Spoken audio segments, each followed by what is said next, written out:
Hello students, this is assistance on the Socratic Seminar text. I don't have the capability to use a target as I read, so you'll just want to follow along with my voice. The instructions say to read in Mutt. Numbering the paragraphs would be a nightmare, so I divided the text into sections. As you read, think about the big question, should parents be held criminally responsible for acts committed by their children? And you know this is the audio version because you're listening to it. The title says, Jury finds Jennifer Crumbley, the Michigan school shooter's mother, guilty of manslaughter. And I'm telling you that manslaughter is a crime of causing the death of someone. So it is different from murder. So vehicular manslaughter, for instance, is if you hit somebody in your vehicle and you kill them, you didn't really mean to set out to murder them, but you did take someone's life. In italics, it says, a jury found the Oxford High School shooter's mother guilty of involuntary manslaughter in a groundbreaking trial to determine whether she has any responsibility in the deaths of 4 students in 2021. This article is sourced from apnews.com, and it's not quite a year old. You could see it was from February 6, 2024. So this is section 1. A Michigan jury convicted a school shooter's mother of involuntary manslaughter Tuesday in the killings of 4 students in 2021, making her the first parent in the U.S. to be held responsible for a child carrying out a mass school attack. Prosecutors say Jennifer Crumbley had a duty under state law to prevent her son, who was 15 at the time, from harming others. She was accused of failing to secure a gun and ammunition at home and failing to get help to support Ethan Crumbley's mental health.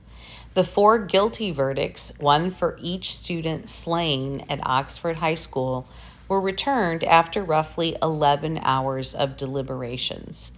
Jennifer Crumbley, 45, looked down and shook her head slightly as each juror was polled after the verdicts were read. On her way out of the courtroom, prosecutor Karen McDonald hugged relatives of victims Justin Schilling and Madison Baldwin. Thank you, a man whispered to her. We are now section 2. Jennifer and James Crumbley were the first parents in the U.S. to be charged in a mass school shooting committed by their child. James Crumbley faces trial in March. The cries have been heard, and I feel this verdict is going to echo throughout every high school in the country, Justin's father, Craig Schilling, said outside the courtroom. I feel it's necessary, and I'm happy with the verdict. It's still a sad situation to be in. It's got to stop. It's an accountability, and this is what we've been asking for a long time now, Schilling said. A gag order by the judge prevented McDonald and defense attorney Shannon Smith from speaking to reporters. On the morning of November 30th, 2021, school staff members were concerned about a violent drawing of a gun, bullet, and wounded man, accompanied by desperate phrases, on Ethan Crumbley's math assignment. His parents were called to the school for a meeting, but they didn't take the boy home. A few hours later, Ethan Crumbley pulled a handgun from his backpack and shot 10 students and a teacher.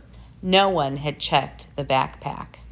The gun was the Sig Sauer 9mm his father had purchased with him just 4 days earlier. Jennifer Crumbley had taken her son to a shooting range that same weekend. Outside the courthouse, the jury forewoman, who declined to give her name, said jurors were influenced by evidence that Jennifer Crumbley was the last adult to possess the gun. That really hammered it home, she told reporters. Indeed, the jury saw images of Jennifer Crumbley leaving the shooting range with the gun in a box. You saw your son shoot the last practice round before the school shooting on November 30th. You saw how he stood. You knew how to use the gun, Assistant Prosecutor Mark Keese said while cross-examining the mother last week. Yes, he did, Jennifer Crumbley replied. In her closing argument Friday, McDonald said she filed the unprecedented charges because of the unique, egregious facts leading up to the massacre. School officials insisted they would not have agreed to keep Ethan Crumbley on campus that day if the parents had shared information about the new gun, which the boy on social media called his beauty. The words with the disturbing drawing said, "The thoughts won't stop. Help me. The world is dead. My life is useless." He literally drew a picture of what he was going to do, McDonald said. It says, "Help me." Besides 17-year-old Justin Schilling and 17-year-old Madison Baldwin, Hannah St. Juliana, 14, and Tate Meyer, 16, were also killed. 7 people were wounded. Ethan Crumbley, now 17, pleaded guilty to murder and terrorism and is serving a life sentence. Jennifer Crumbley told jurors that it was her husband's job to keep track of the gun. She also said she saw no signs of mental distress in her son. "We could talk. We did a lot of things together," she testified. "I trusted him and I felt I had an open door. He could come to me about anything." In a journal found by police, Ethan Crumbley wrote that his parents wouldn't listen to his pleas for help. "I have zero help for my mental problems, and it's causing me to shoot up the school," he wrote. Prosecutors introduced evidence that Ethan Crumbley texted his mother in spring 2021 about demons throwing bowls and other hallucinations, but she told the jury that it was just Ethan messing around. "I have asked myself if I would have done anything differently. I wouldn't have. I wish he would have killed us instead," she testified. The jury of 6 men and 6 women included people who own guns or grew up with them in their home.